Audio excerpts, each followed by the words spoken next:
أعوذ بالله من الشيطان الرجيم.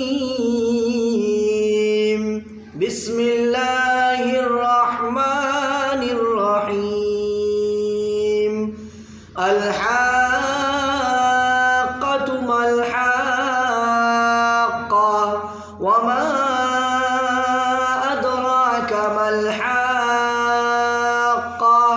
كذبت ثمود وعاد بالقارعة فأما ثمود فأهلكوا بالطاغية وأما عاد فأهلكوا بريح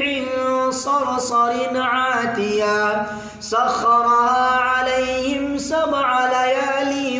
و8 أيام حسوما سخرها عليهم 7 ليال و8 أيام حسوما فترى القوم فيها صرعا كأنهم أعجاز نخل خاوية فهل ترى لهم من باقية وجاء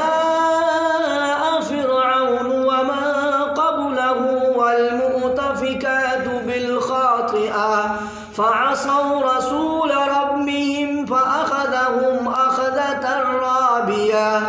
إنا لما طغى الماء حملناكم في الجارية لنجعلها لكم تذكرة وتعيها أذن واعية فإذا نفخ في الصور نفخة واحدة وحملت الأرض والجبال فدكتا دكة